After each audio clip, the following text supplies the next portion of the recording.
Assalamualaikum warahmatullahi wabarakatuh. Di video kali ini kita akan membahas soal Mandiri Unimed tahun 2008 dengan kode soal 235. Ini adalah part kedua atau bagian kedua dari video yang sebelumnya atau video yang pertama. Jika ada pertanyaan atau soal yang mau dibahas, silakan ditanyakan di kolom komentar. Baik, langsung saja. Nomor 38, massa jenis H2SO4 pekat 49% adalah 1,3 kg per liter. Nah, dari sini yang diketahui adalah massa jenis. Berarti rho-nya sebesar 1,3 kg per liter. Kemudian persen massanya itu sebesar 49%. MR-nya, MR dari si H2SO4 98. Untuk memperoleh 200 mili 260 mili H2SO4 0,05 M, berarti itu adalah volume dari H2SO4 260 mili, kemudian konsentrasinya 0,05 molar. Diperlukan H2SO4 pekat sebanyak, berarti molaritas yang ditanya. Oke, nah katanya sih untuk memperoleh 260 mili H2SO4 diperlukan H2SO4 pekat sebanyak. Nah, topik yang ini adalah tentang pengenceran. Karena ada pekat baru diubah menjadi encer untuk memperoleh. Nah, untuk memperoleh itu adalah volume yang kedua. Ini adalah molaritas yang kedua. Berarti rumus pengenceran itu adalah seperti ini. Pengenceran rumusnya adalah M1 kali V1 sama dengan M2 kali V2. Ini sebelum diencerkan, ini setelah diencerkan. Biasanya sebelum pengenceran itu konsentrasinya lebih pekat.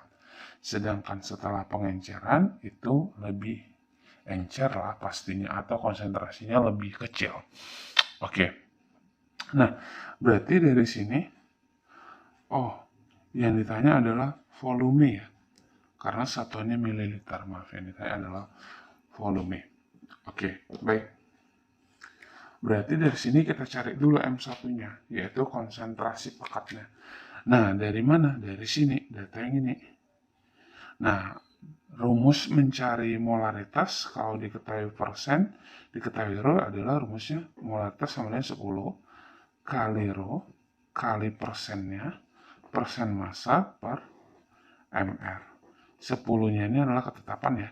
Berarti 10 kali 1,3 kali 49 per 98. 98 bagi 49, 2. 10 kali 10 kali 1,3, 13. 13 dibagi 2 adalah 6,5 molar.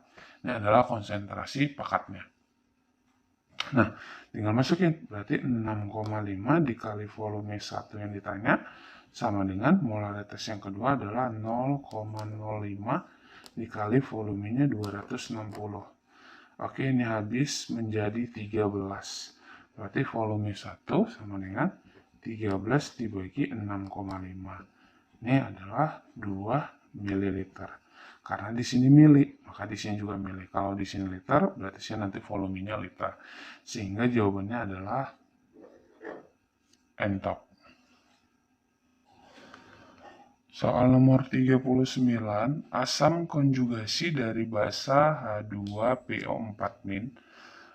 Oke, untuk soal nomor 39, ini materinya adalah teori asam basa menurut Brandstad-Lowry. Jadi kalau ada suatu zat, kita mau menentukan asam konjugasi, berarti nanti ditambah 1 H positif. Berarti ini menentukan asam konjugasi. Nah, kalau nanti ada suatu zat, kita mau menentukan asam konjugasi, berarti nanti ini ditambah, ini dikurang 1 H positif untuk menentukan basa konjugasi. Nah, yang ditanya adalah asam konjugasi dari siapa? H2PO4-. Berarti kalau ditanya asam konjugasi, berarti kita tambah 1 H positif. Nah, di sini hanya 2 ditambah 1 berarti menjadi H3PO4. Minus 1 ditambah, ini positif, min ditambah positif 1 berarti 0. Berarti nggak ada muatannya. Sehingga asam konjugasinya adalah H3PO4. Jawabannya adalah A. Berikutnya nomor 40 yang merupakan disakarida adalah nomor 40 ini adalah topiknya mengenai karbohidrat. Jadi kalau karbohidrat itu ada jenis monosakarida. Kalau dia monosakarida itu adalah guru berarti glukosa, galak berarti galaktosa, guru galak, frustasi berarti fruktosa. Glukosa, galaktosa, fruktosa. Kemudian golongan disakarida. Tadi guru, galak, frustasi, malas. Ma-nya adalah maltosa. La-nya adalah laktosa. S-nya malas berarti sukrosa. Glukosa, galaktosa, fruktosa, maltosa, laktosa, sukrosa. Kemudian adalah golongan polisakarida. Aku berarti amilum. Amilum ini sama dengan pati, sama dengan kanji. Aku geli berarti glikogen. Sekali berarti ini selulosa. Nah, golongan disakarida adalah laktosa. Jawabannya adalah E. 41. Bilangan oksidasi klor dalam senyawa CaClO4 2 kali. Topiknya adalah tentang reaksi redoks, yaitu penentuan Bialox. Berarti CaClO4 2 kali. Nah, ini bisa kita ionisasikan. Cara menyelesaikannya atau bisa dengan cara langsung aja ya. Jadi Ca ini golongan 2 berarti positif 2. O ini adalah minus 2 berarti minus 2 kali 4. Minus 8 kali 2 lagi berarti jadi minus 16. Berarti ini 2 kali 1 berarti 2. 2 tambah minus 16 itu adalah minus 12. Berubah tanda menjadi positif 12. Cl-nya kan banyaknya 2 ya. Ini 1 kali 2 berarti banyaknya 2. Bagi 2 berarti 6. Ya kan? Pas ya. 14. Oh maaf. Ini tadi 2 kali minus 14. Minus 16 itu adalah minus 14. Berubah tanda 14 bagi 2 berarti 7. Sehingga jawabannya adalah D. Nomor 42, jika KSP perak klorida sebesar 1,78 kali 10 pangkat minus 10, maka kelarutan senyawa tersebut dalam larutan natrium klorida 0,0001 m adalah nomor 42, topiknya adalah mengenai KSP atau hasil kali kelarutan. Nah, KSP dari perak klorida, di mana perak klorida sendiri itu rumusnya adalah AgCl. Berarti KSP dari AgCl adalah 1,78 kali 10 pangkat minus 10. Kelarutannya, S-nya. Berarti S dalam konsentrasi dari natrium klorida, NaCl, 1 kali 10 pangkat minus 1, 2, 3, 4. Minus 4. Yang ditanya adalah kelarutannya, S-nya. Berarti di sini ada larutan AgCl ditambahkan lagi ke NaCl, berarti ini pengaruh yang namanya ion senama atau ion sejenis. Yang ditanyakan kelarutan dari si AgCl. Baik, kalau AgCl kita ionisasi itu kan Ag positif tambah Cl negatif. Kalau di sini S, di sini S, di sini S, karena koefisiennya sama-sama 1. Jadi kalau NaCl kita ionisasi itu adalah Na positif tambah Cl negatif. Berarti kalau di sini S itu adalah molaritas, berarti molaritasnya 10 minus 4 Berarti di sini juga sama 10 minus 4, di sini juga sama 10 minus 4. Nah, KSP-nya itu adalah KSP sama dengan konsentrasi Ag positif nih dikali konsentrasi Cl negatif. Nah, KSP-nya adalah 1,78 10 minus 10, konsentrasi Ag adalah S dikali konsentrasi Cl. Nah, ini ada pengaruh ion senama ya. Berarti kalau gitu Cl-nya kita buat S ditambah 10 pangkat minus 4. Tapi karena nanti di sini harga S-nya atau kelarutannya itu kecil, sehingga S di sini nanti diabaikan. Berarti nanti diabaikan. Karena nanti nilainya itu sangat kecil.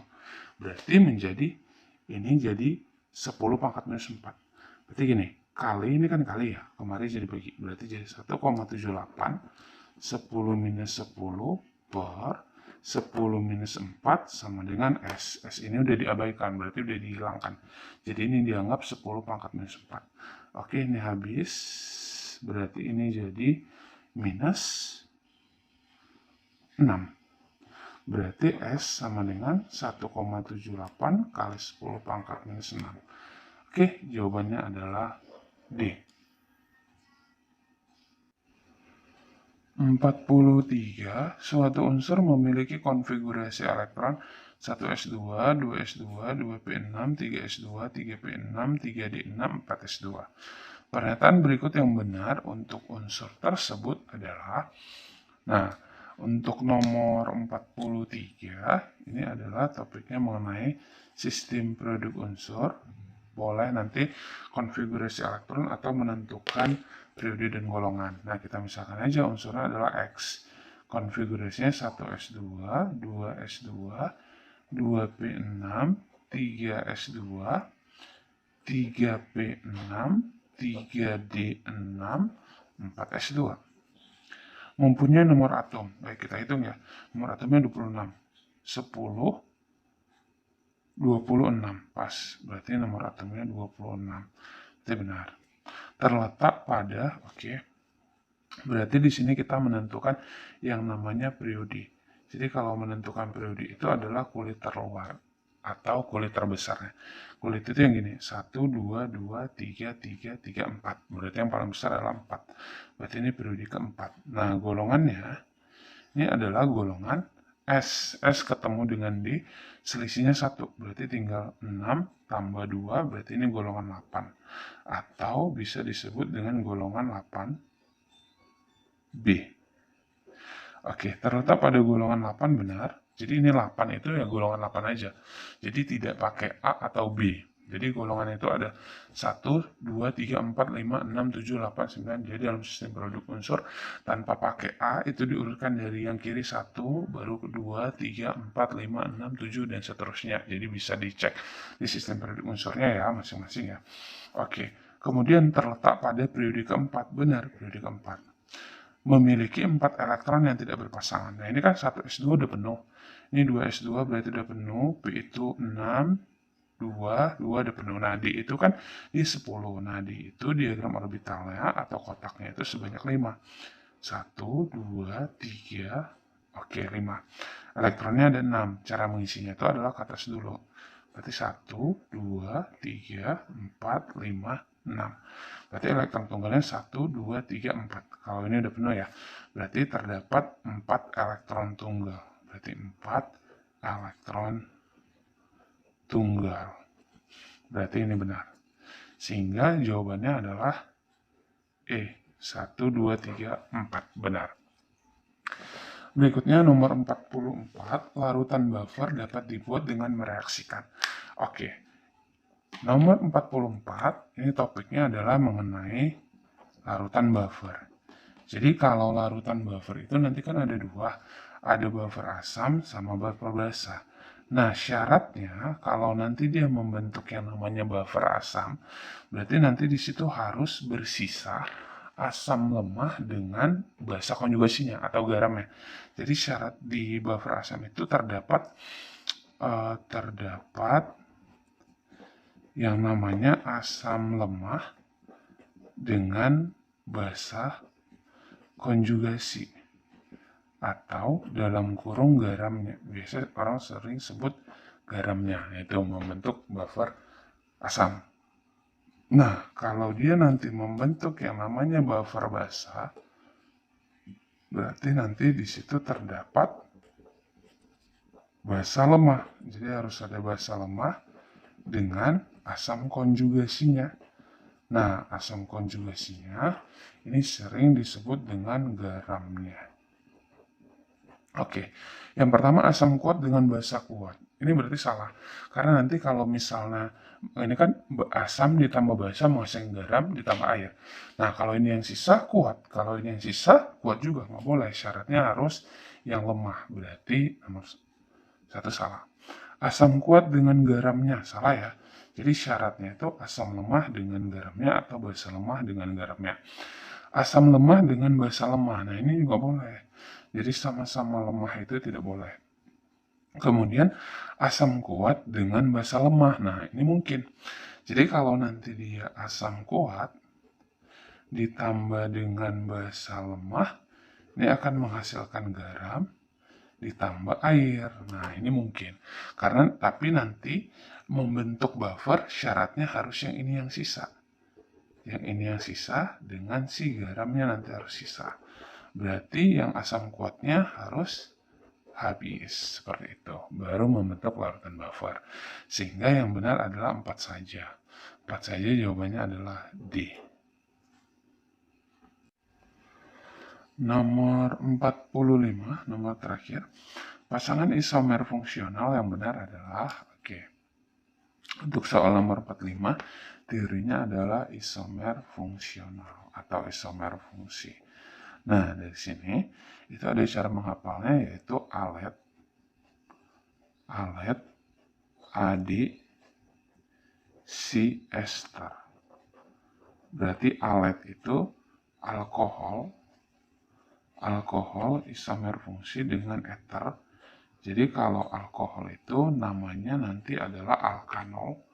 Jadi alkohol itu tata namanya adalah alkanol.